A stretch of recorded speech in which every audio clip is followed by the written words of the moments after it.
Dimensions are also of two types, fundamental dimension, derived dimension. जैसे दो type बच्चों units की थी, वैसे ही दोनों टाइप सेम नाम से डायमेंशन के भी.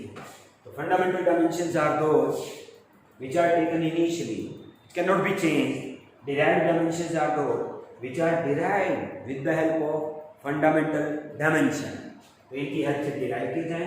पहला जैसे हमने डिराइव यूनिट्स में क्या लिया था, वेलोसिटी या स्पीड. वेलोसिटी का फॉर्मूला यू नो, छोटी क्लास से ही आता है ना, डिस्प्लेसमेंट अपॉन टाइम. डिस्प्लेसमेंट एक लेंथ है, लेंथ का डायमेंशनल फार्मूला एल, टाइम का टी. टी जब ऊपर आ जाएगा तो पावर -1 हो जाएगी. इसका स्टैंडर्ड मेथड कौन सा है बच्चों? स्टैंडर्ड जो मेथड होता है वो मास इसमें नहीं है, हर डायमेंशनल फार्मूले में एमएलटी क्योंकि फंडामेंटल है ना, एमएलटी टाइप दिखना चाहिए. तो एम तो इसमें है नहीं, तो एम की पावर 0, एल की पावर 1, टी की पावर -1. तो ये जो पावर्स है ना, इनको डायमेंशन बोला जाता है. तो डायमेंशन अगर पूछें वेलोसिटी में कहते हैं ना, मास के 0 डायमेंशन है, लेंथ का डायमेंशन 1 है, टाइम का -1 है. और डायमेंशनल फार्मूला इस पूरे को बोला जाता है, या तो LT-1 बोल दीजिए तब भी चलेगा, या M0 LT-1. तो वेलोसिटी का डायमेंशनल फार्मूला आपको आ गया. एक एग्जाम्पल. दूसरा जैसे मैंने एक्सेलरेशन का किया था, वहाँ भी एक्सेलरेशन को यही से दिखाते हैं, change in velocity upon time. Formula change in velocity upon time. Change in velocity के वेलोसिटी वाले डायमेंशनल फार्मूला होगा LT-1 टी. टी जब पावर ऊपर जाएगी तो एक्सेलरेशन का फार्मूला हो गया LT-2. It can be rewritten as M0 LT-2, क्योंकि आपको अच्छे से पता है anything raised to power 0 is 1. तो मास की पावर जब 0 होगी और वो 1 हो जाएगा, 1 into LT-1 LT-1 ही रहेगा, 1 into LT-2 सेम रहेगा. इसलिए वेलोसिटी का डायमेंशन फार्मूला LT-1, एक्सेलरेशन का LT-2. इस फार्मूले से आया जो तुमने 6th, 7th, 8th में पढ़ चुके थे. ये फार्मूले, velocity is displacement upon time, acceleration is change in velocity upon time. जब आप ये फार्मूले पढ़ चुके थे तो कोई प्रॉब्लम नहीं. Let us move. Velocity, acceleration, now force. हम डेराइव्ड डायमेंशन के एग्जांपल कर रहे हैं. तीसरा एग्जांपल है बच्चों force. Force is nothing but mass into acceleration. ये कौन सी क्लास में आ गया था? तो 9th में या 8th में आ गया था, है ना. शॉर्ट फॉर्म में याद होगा, F इक्वल टू ma. मास का डायमेंशन फार्मूला है एक्सेलरेशन का ये रहा LT-2. You have got answer. तो कितना सिंपल है ये यूनिट एंड डायमेंशन चैप्टर. ऐसे ही हर चैप्टर में आप ये कहते जाओगे सर ये तो सिंपल है, ये तो सिंपल है. तो ऐसे इजी और अंडरस्टैंडेबल है फिजिक्स, है ना, आपको बिल्कुल दिक्कत नहीं आने वाली. तो फोर्स का डायमेंशन फार्मूला MLT-2. बिल्कुल ऐसे ही वर्क, आपने ये वर्क का फार्मूला भी छोटी क्लासेस में पढ़ा है, वही यूज होगा. वर्क का फार्मूला होता है बच्चों force into displacement, force into displacement और थोड़ा सा into cos theta. Standard formula ये है, लेकिन छोटी क्लासेस में आपने पढ़ा है फोर्स इनटू डिस्प्लेसमेंट. अगर आप डायमेंशन निकालते हुए फोर्स इनटू डिस्प्लेसमेंट लिख देते हैं तो भी चल जाएगा, क्योंकि cos थीटा की कोई डायमेंशनल फार्मूला नहीं होता. तो आप में से बच्चों अगर एक्स लिख दोगे तो भी डायमेंशन गलत नहीं आएंगे, सेम आएंगे, है ना. और लेकिन standard formula force into displacement into cos theta. ये फर्क है 11th क्लास में और 9th क्लास में. कोई बात नहीं, डायमेंशनल फार्मूला लिखवाइए. फोर्स का आंसर क्या है देखो, ये रहा.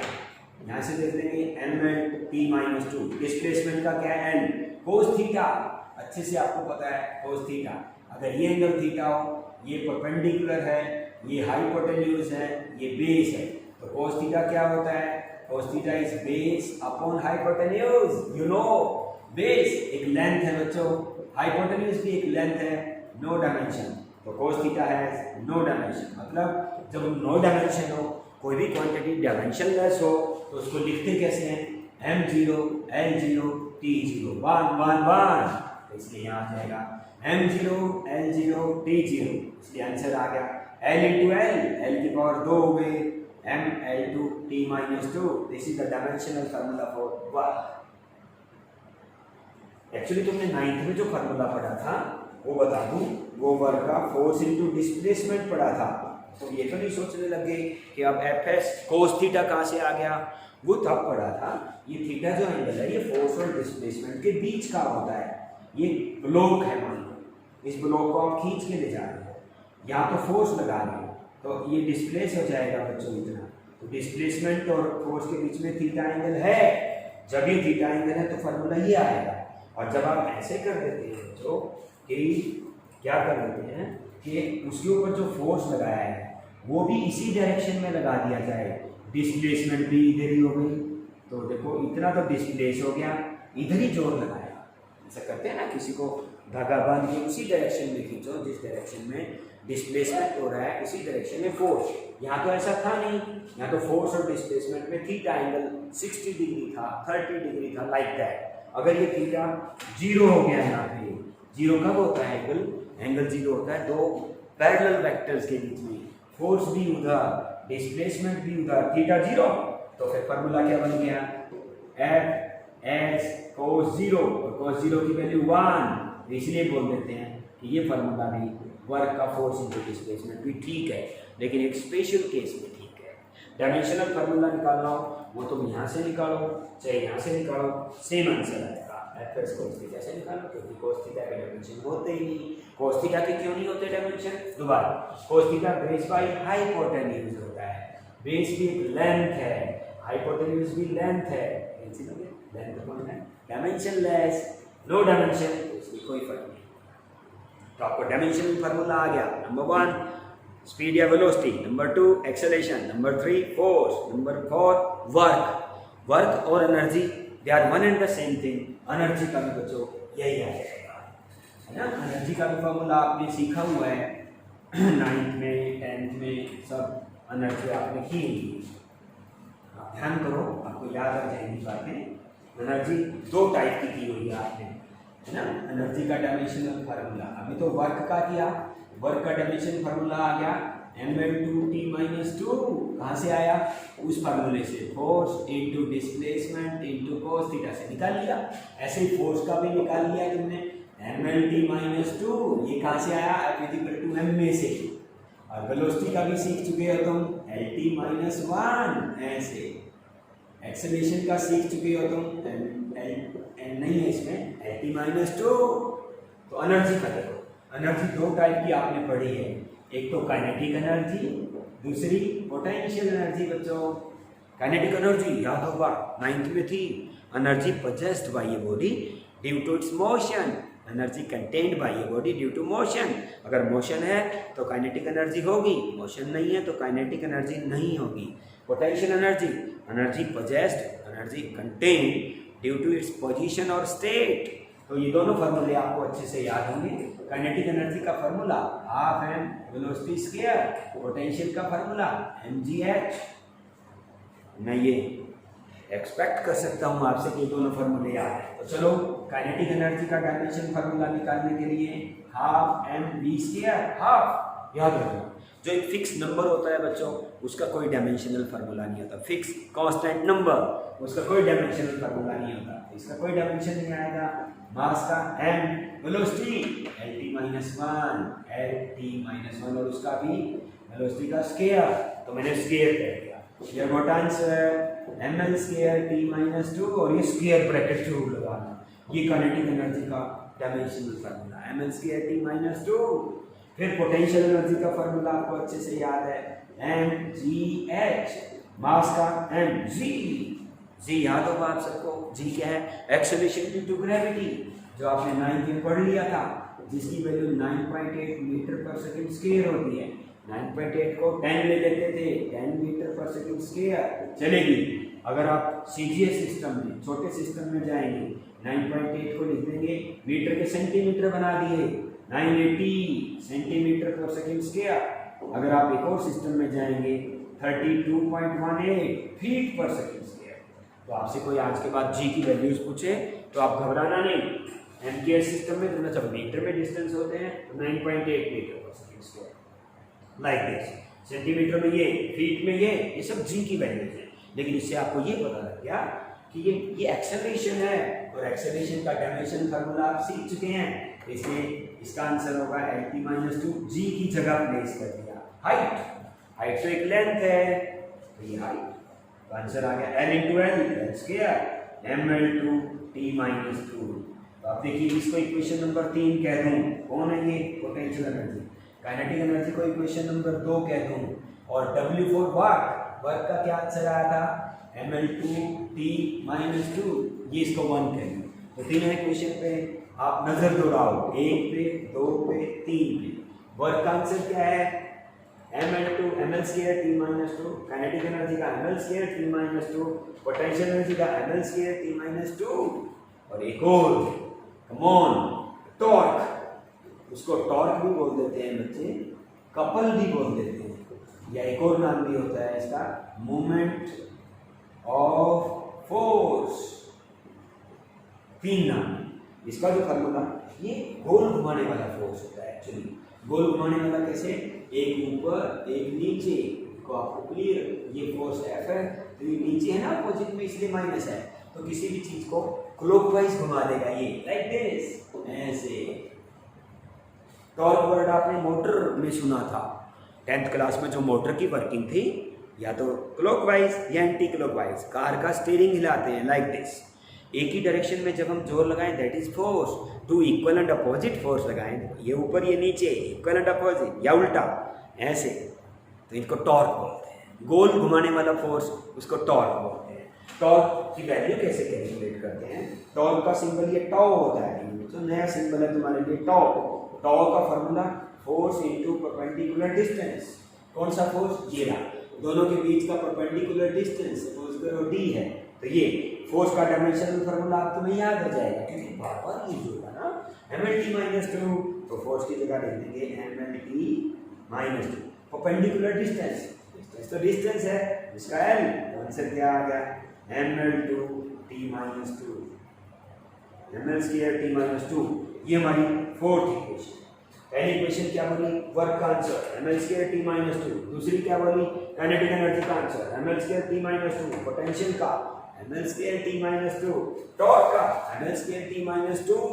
तो आप कह सकते हैं कि more than one quantities may have same dimension.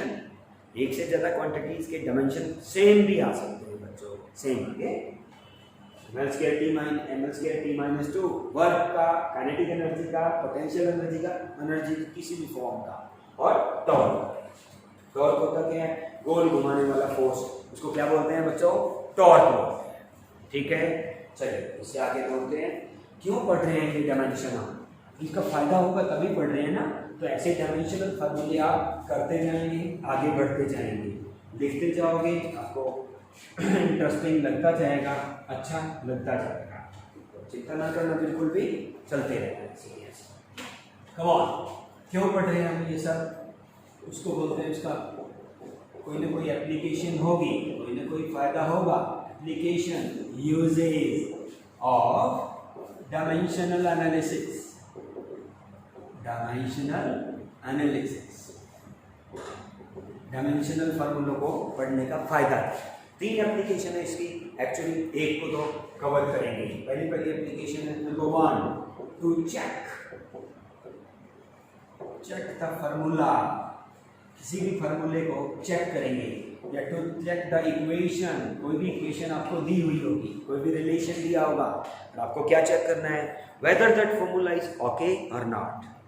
बहुत आसान मेथड है। हम उस फार्मूला एग्जाम में गिवन होगा, चेक करो भाई ये फार्मूला ठीक है या नहीं।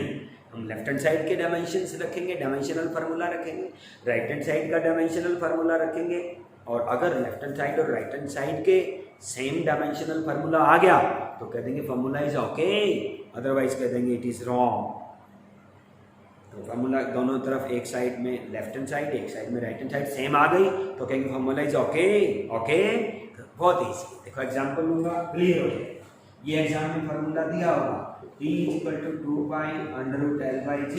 सकता है छोटी क्लासेस में सुना भी होगा, लेकिन आपको लेटर का, हर लेटर का मीनिंग भी गिवन होगा। t बच्चों क्या है? Time period. किसका टाइम पीरियड? एक लड़की मान लो झूला झूलती है, उस झूले का टाइम पीरियड, वो यहाँ से यहाँ तक वर्क पीस कितनी देर में आती है।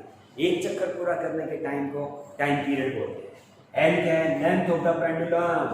ये लेंथ होती है बच्चों, ये एक्चुअली कहाँ से कहाँ तक होती है, पॉइंट ऑफ सस्पेंशन से लेकर सेंटर ऑफ मास तक, है ना। झूलने वाला पेंडुलम का बोब है तो बोब का सेंटर ऑफ मास, झूलने वाला कोई लड़का है तो लड़के का सेंटर ऑफ मास, झूलने वाली कोई लड़की है तो लड़की का सेंटर ऑफ मास, सेंटर तक का डिस्टेंस मतलब है तो लेंथ ही।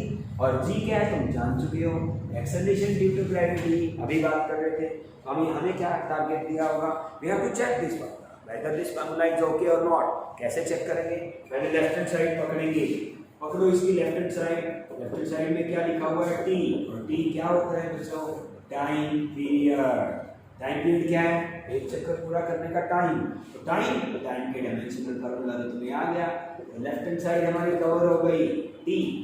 अब हम राइट हैंड साइड की बात करेंगे। Come on, right hand side में क्या दे रखा है, देखिए 2 पाई अंडर टेन बाई जी। तो dimensional formula लिखवाइए, 2 pi as told earlier, pi is 22/7, 3.14, fixed number, no dimension। तो इसके कोई डायमेंशन नहीं है, तो ठीक है 2 पाई की कोई डायमेंशन नहीं है, मना कर दिया। और अंडर लेंथ का L और एक्सेलरेशन का तुम्हें याद होगा, G कौन है, एक्सेलरेशन का अभी किया था हमने, change in velocity upon time, delta से दिखा देते हैं, delta V change in velocity upon time. तो वेलोसिटी का डायमेंशनल फार्मूला LT-1 टाइम ऊपर चला जाएगा, LT-2। बार करने से ये जो इनिशियल डायमेंशनल फार्मूले हैं ये आपको याद भी हो जाएंगे, वेलोसिटी का, एक्सेलरेशन का, फोर्स का। आइए एक्सेलरेशन ड्यू टू ग्रेविटी का क्या आंसर है, LT-2। L से L कैंसिल हो गया, T⁻², ऊपर चली जाएगी, ऊपर जाके +2 और square root, then you will cancel, you will get T। तो राइट हैंड साइड में क्या आ गया हमारे पास, देखिए T, right hand side T, left hand side T। तो आप एक बात लिख देंगे बस, since left hand side is equal to right hand side, so formula is okay.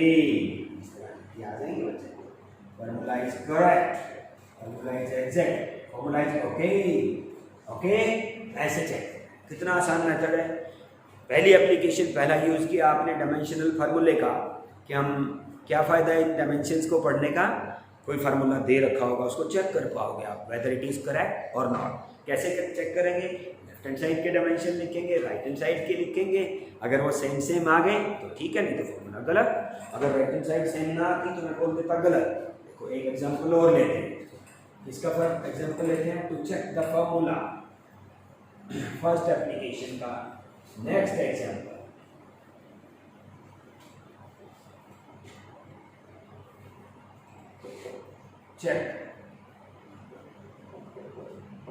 check whether it is okay or not okay। क्या formula दिया होगा आपको, ये formula, frequency is equal to 1/2L √T/m आपको दे दिया। हर अक्षर, हर लेटर का meaning जरूर देंगे। T is what, tension in the wire, M is what, mass gradient, mass of the wire। F क्या है बच्चों, फ्रीक्वेंसी, और L क्या है बच्चों, लेंथ। आओ चेक, ये फॉर्मूला ठीक है। वायर कितनी टेंस्ड है वो टेंशन है, M क्या है, मास। फ्रीक्वेंसी क्या होती है बच्चों, reciprocal of time period. Frequency का डायमेंशनल फार्मूला, किसी का टाइम पीरियड अगर 5 है तो फ्रीक्वेंसी 1/5, तो फ्रीक्वेंसी रेसिप्रोकल ऑफ टाइम। एक सेकेंड में कितने चक्कर पूरे हो गए, कितने झूले पूरे हो गए उसके। फिर मेथड वाइज हम लेफ्ट हैंड साइड पकड़ेंगे, लेफ्ट हैंड साइड में क्या है, फ्रीक्वेंसी का डायमेंशनल फार्मूला बता दिया, इसको इक्वेशन नंबर 1। फिर हम राइट हैंड साइड पकड़ेंगे बच्चों, राइट हैंड साइड क्या है, 1/2L √T/m, और T क्या है, tension in the wire, M क्या है, mass of the wire, L क्या है, लेंथ। सबका डायमेंशनल फार्मूला आपको आता है। 1/2, तो इसके तो कोई डायमेंशन नहीं होते, 2 तो फिक्स नंबर है। लेंथ का क्या होगा, L लिख दिया, √ टेंशन इज ए फोर्स, है ना। वो वायर कितनी टेंस्ड है, खींची हुई कितनी है, tension is nothing but, bracket में दे देंगे फोर्स। तो फोर्स का आंसर तो तुम्हें आ गया था अभी MLT-2। कहाँ से आया था, F = m में से। नीचे कौन है, लेंथ कैंसिल हो गई, तो राइट हैंड साइड देखो क्या आ रही है, अंडर रूट के अंदर अंदर m, ये l अंदर ले जाओगे और ये mt-2, ये l अगर अंदर ले जाएंगे तो l का स्क्वायर, तो राइट हैंड साइड हमारी क्या आई, ये आई right hand side. Left hand side ये रही, left hand side t-1, right hand side कुछ और है तो आप लिख दोगे भाई वाली बात, since left hand side is not equal to, मना कर दिया क्योंकि है ही इक्वल, नॉट के बच्चों, left hand side is not equal to right hand side, so formula is not okay, formula is wrong, formula is not okay, okay, ऐसे left hand side करनी, right hand side देखनी, दोनों side same आ गई तो formula okay, नहीं आई तो formula is wrong. That's all for today's lecture, have a nice day.